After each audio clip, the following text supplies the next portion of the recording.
Hello বন্ধুরা, স্বাগতম তোমাদের প্রিয় ইউটিউব চ্যানেলে। আজ আমরা এমন এক বাস্তব জীবনের মানসিক রহস্য নিয়ে কথা বলবো যা শুনে অনেকে অবাক হন আর অনেকে নিজের জীবনের সাথে মিল খুঁজে পান।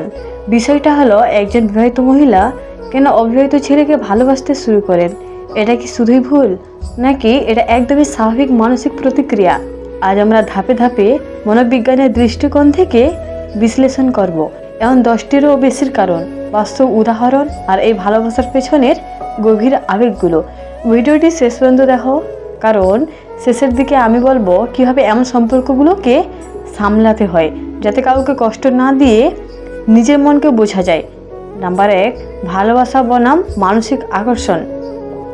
প্রথমে একটা জিনিস বুঝে নেওয়া জরুরি, ভালোবাসা মানেই সবসময় সম্পর্ক নয়। অনেক সময় এটা শুধুই মানসিক টান, আবেগের তৃষ্ণা কিংবা মনের শূন্যতা পূরণের চেষ্টা। মনোবিজ্ঞানীরা বলেন, আমাদের মস্তিষ্ক এমন মানুষকে আকর্ষণীয় মনে করে যিনি আমাদের বোঝেন, অর্থাৎ যে মানুষ আমাদের কথা শুনে হাসায়, আমাদের অনুভূতিকে মূল্য দেয়, তাকে আমরা অজান্তেই ভালোবেসে ফেলি। একজন বিবাহিত মহিলার জীবনে দায়িত্ব, সংসার চাপ, একঘেয়েমি এসবের মাঝে যদি কোনো অবিবাহিত ছেলে একটু বোঝার মনোভাব দেখায়, তার মনোযোগ দেয়, তার হাসির কারণ হয়, তাহলে সেটা তার মনের গভীরে এক নতুন আলো জ্বালিয়ে দেয়। নাম্বার 2, মানসিক কারণগুলো বিস্তারিতভাবে। অনেক সময় স্বামী স্ত্রীর মধ্যে কথায় আদান প্রদান থাকলেও অনুভূতির যোগাযোগ হারিয়ে যায়। মানুষ তখন একাকিত্ব বোধ করে, এমনকি সংসারের মাঝেও। যখন কেউ এসে এই শূন্যতা পূরণ করে, সে মনের কথা শুনে, তখন মনটা স্বাভাবিকভাবেই ঝুঁকে যায়।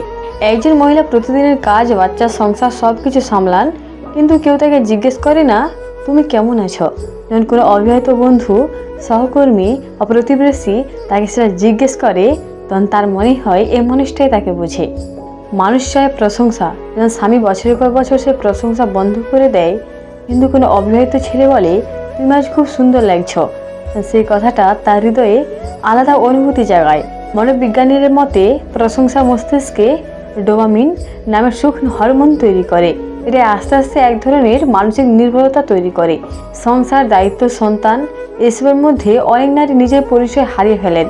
একজন তরুণ ছেলের কাছ থেকে যদি তারা আবার মনোযোগ পান, সেটা তাদের মনে করে দেয় আমি এখনও আকর্ষণীয়, আমি এখনও জীবন্ত। এই অনুভূতিটা খুব শক্তিশালী, এটা ভালোবাসার মতোই গভীর। মানব মস্তিষ্ক নতুন জিনিস ভালোবাসে।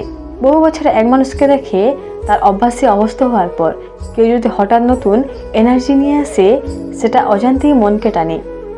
অবিবাহিত ছেলেরা অনেক সময় ফ্রেশ চিন্তা করে হাস্যরস্যপূর্ণ হয়, যেটা অনেক বিবাহিত মহিলার কাছে আকর্ষণীয় লাগে। মানসিক নিরাপত্তা। সব পুরুষ শারীরিক নিরাপত্তা দিতে পারে, কিন্তু মানসিক নিরাপত্তা দিতে পারে না। একজন সংবেদনশীল, বুঝদার অবিবাহিত ছেলে যদি তার কথা শুনে, তাকে সম্মান দেয়, বিচার না করে, সে সম্পর্কের মধ্যে নিরাপত্তার একটা দেওয়াল তৈরি হয়। যা নিষিদ্ধ তা আরও আকর্ষণীয়। এই মস্তিষ্কের নিয়ম প্রায় সবার মধ্যেই কাজ করে। সমাজ সেটাকে বলে ভুল মস্তিষ্ক, সেটাকে রোমাঞ্চকর ভাবতে শুরু করে। যে সম্পর্ক গোপন, সেটাই বেশি গভীর লাগে, কারণ সেটা এক ধরনের অ্যাডভেঞ্চার দেয়। অনেক মহিলার অতীতে কোনো অসম্পূর্ণ প্রেম বা আবেগের ক্ষত থাকে। যখন তারা কোনো অবিবাহিত ছেলের মধ্যে সেই পুরনো ভালোবাসার ছায়া খুঁজে পান, তখন তারা অজান্তে সেই সম্পর্কের মাধ্যমে নিজেদের ভেতরের শূন্যতা পূরণ করতে চান। তরুণ ছেলেদের মধ্যে একটা প্রাণবন্ত ভাব থাকে, তারা কথা বলে, প্রাণ খুলে হাসায়, স্বপ্ন নিয়ে কথা বলে। এই এনার্জিটা এমন যে ক্লান্ত মানসিকতার মানুষও এতে জীবনের নতুন রং খুঁজে পায়। কখনো কখনো এমন সম্পর্ক সমাজের চাপে বিপরীত এক ধরনের প্রতিবাদ। যখন কেউ বছরের পর বছর সমাজের নিয়ম বাঁচতে বাঁচতে হাঁপিয়ে ওঠে, তখন সম্পর্ক তার কাছে মুক্তির অনুভূতি এনে দেয়। কখনো ভালোবাসা নয়, শুধু শোনার মানুষ হওয়াটাই বড় সুখ। যে মানুষ ক্লান্ত মনের পাশে দাঁড়ায়, সেটাই ধীরে ধীরে ভালোবাসার রূপ নেয়। নাম্বার 3, সমাজ নৈতিকতা ও বাস্তব দিক। এখন প্রশ্ন, এই সম্পর্কগুলো কি ঠিক? মনোবিজ্ঞানের দিক থেকে এগুলো বুঝতে পারা যায়, কিন্তু নৈতিকতার দিক থেকে সতর্ক থাকা দরকার। কারণ এই সম্পর্কগুলোতে অনেক সময় 3 জন মানুষ জড়িয়ে যায়, স্বামী, স্ত্রী আর সেই তৃতীয় ব্যক্তি। এমন সম্পর্কের মধ্যে অজান্তে ইমোশনাল ডিপেন্ডেন্সি তৈরি হয়, অর্থাৎ একজন অন্যজন ছাড়া বাঁচতে কষ্ট বোধ করে, যদিও সেটা সামাজিকভাবে গ্রহণযোগ্য নয়।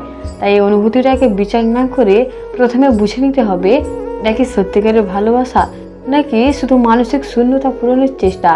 নাম্বার 4, কিভাবে বুঝবেন এটা সত্যিকারের ভালোবাসা না মানসিক নির্ভরতা? যখন তার অনুপস্থিতিতে তুমি নিজেকে হারিয়ে ফেলো, এটা নির্ভরতা। কিন্তু তার সঙ্গে থাকলে তুমি আরও ভালো মানুষ হয়ে ওঠো, এটা ভালোবাসা। নাম্বার 5, মনোবিজ্ঞানী পরামর্শ শেখার পয়েন্ট। নিজের সম্পর্কের মধ্যে খোলামেলা যোগাযোগ রাখো, প্রশংসা করো, এক অপরের অনুভূতি বোঝার চেষ্টা করো। ভালোবাসা চেপে রাখলে সেটা ভুল জায়গায় বেরোয়। নিজের আবেগকে বিচার না করে বোঝো, কারণ বোঝার মধ্যেই মুক্তি। বন্ধুরাও ভালোবাসা কোনো বয়স বা স্ট্যাটাস চেনে না, এটা মনের অনুভূতি যা মানুষকে মানুষ করে তোলে। কিন্তু নিজের অনুভূতিকে বোঝা, সঠিক জায়গায় দিক দেওয়া, এটা পরিণত ভালোবাসা। তুমি যদি এমন কোনো অভিজ্ঞতার মধ্যে থেকেও থাকো, ভয় পেও না, নিজেকে বোঝো, নিজের মনকে প্রশ্ন করো আর নিজের সত্যিটা খুঁজে বের করো। তোমাদের লাভলি রেসু সবসময় তোমাদের পাশে আছে। মন, সম্পর্ক, ভালোবাসা, এই তিনটের সঠিক ভারসাম্য খুঁজে দিতে। ভিডিওটা ভালো লাগলে লাইক করো, কমেন্টে তোমার মতামত জানাও আর চ্যানেলটা সাবস্ক্রাইব করে পাশে থেকো। ধন্যবাদ।